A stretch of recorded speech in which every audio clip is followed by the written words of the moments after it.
आपने कभी भी अपने अधिकारों के बारे में सोचा है? आप सभी जिम्मेदारियां और कर्तव्य तो निभाते हैं, पर आपके असल में अधिकार क्या है?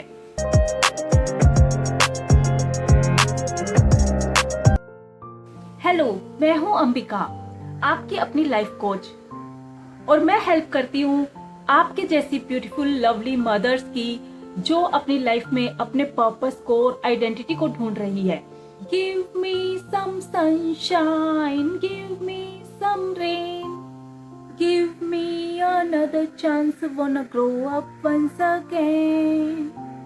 मर मर के जी लिए सारी उम्र हम, एक पल तो अब हमें जीने दो।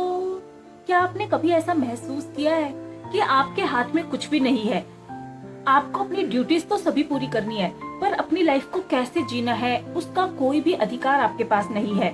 आप उसे अपनी मर्जी से बिल्कुल भी नहीं जी सकते, और ऐसे जीने से तो मर जाना ही बेहतर है।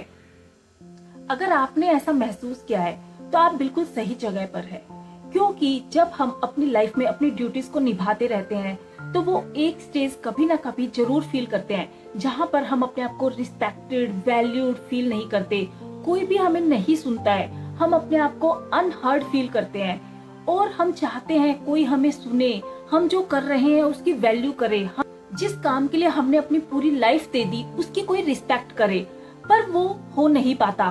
पर जो हमारा घर है वो एक ऐसी जगह होनी चाहिए जहाँ पर हमें वो जरूरी रिस्पेक्ट मिले, वैल्यू मिले और हमें पूरी तरह से सुना जाए।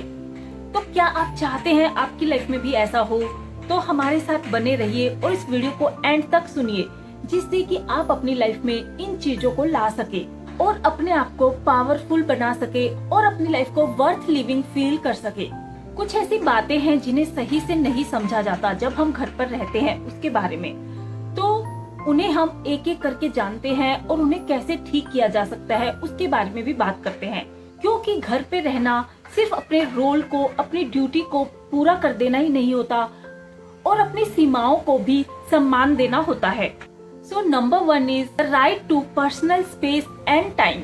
हम सबको भी अपने लिए पर्सनल स्पेस लेने का और वो वक्त लेने का अधिकार है, और जब हम ऐसा करने से चूक जाते हैं तभी हम अपने आप को पूरी तरह से लो फील करते हैं, हमारी सेल्फ स्टीम 0 हो जाती है।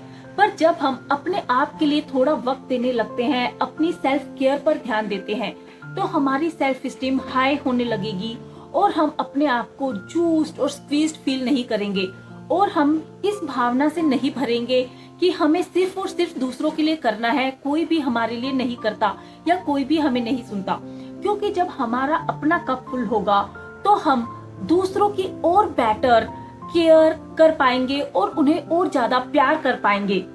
जैसे कि आप अपनी सेल्फ केयर करने के बारे में सोच रहे हैं, तब आपको अपनी बाउंड्री सेट करनी है। आपको एडवांस में सबको बताना है कि ये वक्त आपका अपना है और इसे आप अपने लिए जीने वाले हैं, या उस वक्त आप ये काम करने वाले हैं, तो आपको कोई भी इंटरप्शन नहीं चाहिए। आप उस वक्त दूसरे कामों को नहीं करेंगे, या आप उन कामों को कब बाद में करने वाले हैं उन्हें एडवांस में ही बता देंगे। तो इस तरह से अपनी बाउंड्री सेट करना हमारी लाइफ में एक बैलेंस को, हार्मनी को लेकर आता है और हमें एक हैप्पी, कंटेंटमेंट एंड पीसफुल भरी स्टेज में रखने में सहायक बनता है। Number 2 is the right to express emotion and needs. आपकी अपनी भावनाएं भी उतनी ही इम्पोर्टेंट है जितनी कि दूसरों की। तो इसलिए जब आप दूसरों को अपने बारे में कुछ बता रहे हैं या वो आपको कहीं गलत समझ रहे हैं, तो खुलकर अपने आप को एक्सप्रेस करना, अपनी भावनाओं को, जरूरतों को, इमोशंस को क्लियरली एक्सप्रेस करके उन्हें कन्वे करना बहुत ज्यादा इम्पोर्टेंट है। और जब आप उन्हें क्लियरली एक्सप्रेस करना सीख जाते हैं तो आप उन्हें क्लियरली समझा भी पाते हैं, क्योंकि हम ही कहीं ना कहीं उन्हें क्लियरली बता नहीं पाते तो वो हमारी बातें भी नहीं समझ पाते। और जितना आप खुलकर अपनी बातों को दूसरों से कम्युनिकेशन में क्लैरिटी लेकर आएंगे, उतना ही आपके रिलेशनशिप भी ब्यूटीफुल और स्ट्रॉन्ग बनते जाएंगे। जैसे कि मेरी एक क्लाइंट, उसे गिफ्ट्स लेना बहुत पसंद है। जब भी कोई स्पेशल ओकेजन होता था, बर्थडे, एनिवर्सरीज, तो वो चाहती थी उसे सब गिफ्ट दे, बट कोई भी उसकी उस इमोशन को फील नहीं कर पाता था। बट एक बार उसने बातों ही बातों में क्लियरली उसे एक्सप्रेस कर दिया कि मुझे इस तरह से गिफ्ट्स लेना बहुत पसंद है, तो जब उन्होंने उस बात को समझा तो उन्होंने उसे गिफ्ट देने भी शुरू कर दिए। तो इससे उन रिश्तों में अंडरस्टैंडिंग भी बढ़ी और प्यार भी बढ़ा, क्योंकि अब वो खुश थी गिफ्ट पाकर और दूसरे भी खुश थे क्योंकि वो खुशी खुशी सब काम कर रही थी और वो उसका वो सैड फेस नहीं देख रहे थे, जो उन्हें पता ही नहीं होता था कि वो क्यों होता था। Number 3 is the right to pursue your personal goals and dreams. आपके अपने कुछ सपने होंगे जो आपने कभी देखे होंगे और आप उन्हें किन्हीं कारणों से पूरा नहीं कर पाए। तो जब आप घर में है, एक होम मेकर है, मदर है, तो आपको भी अपने उन सपनों को जीने का, उन्हें पूरा करने का पूरा अधिकार है।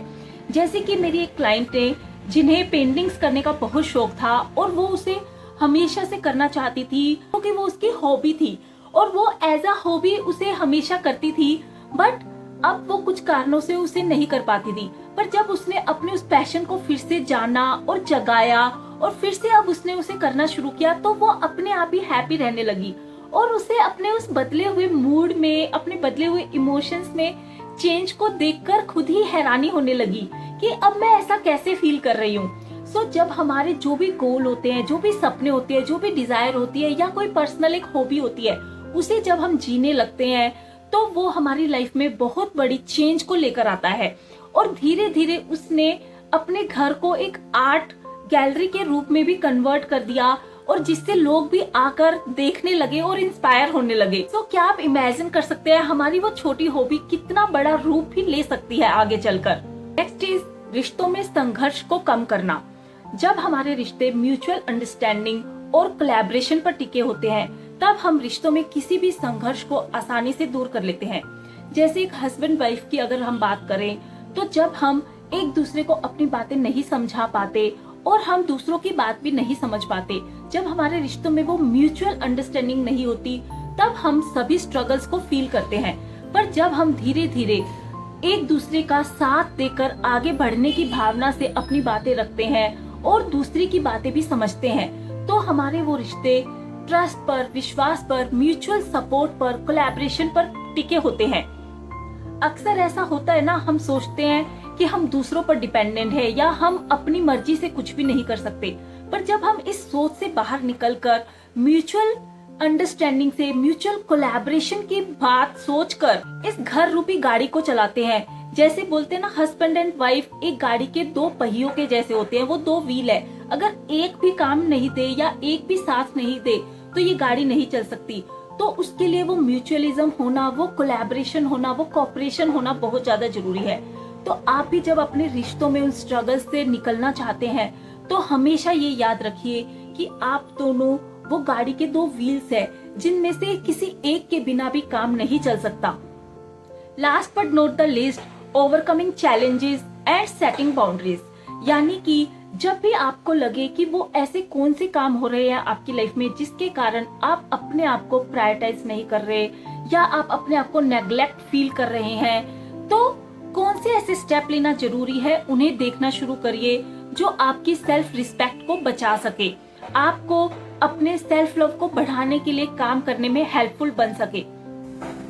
जब भी आप फील करें आपके राइट्स आपको कॉम्प्रोमाइज करने पड़ रहे हैं, तो अपने अधिकारों को बचाने के लिए एक महत्वपूर्ण कदम उठाएं।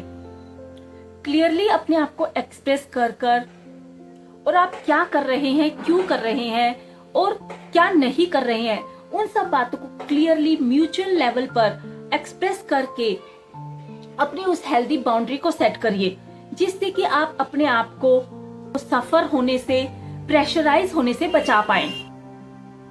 याद रखिए, अपने अधिकारों को समझना और उनके लिए खड़े होना आपकी खुशी और संतुष्टि का आधार है। सो जब भी आपको लगे कि उनसे कॉम्प्रोमाइज हो रहा है, तो उनके लिए खड़े हो जाइए, अपने आप को क्लियरली एक्सप्रेस करिए, अपनी बाउंड्री सेट करिए और अपने आप के लिए खड़े होकर बोलने में मत हिचकिचाइए। चलिए अपने घर को ऐसी सुंदर जगह बनाते हैं जहाँ पर हमारे अधिकारों को सुना और समझा जाता है। थैंक यू आज इस बहुत ही सुंदर और इम्पोर्टेंट टॉपिक पर डिस्कशन करने में मुझे ज्वाइन करने के लिए। और आपके इस बारे में क्या विचार है उन्हें कमेंट्स में जरूर से शेयर करिए।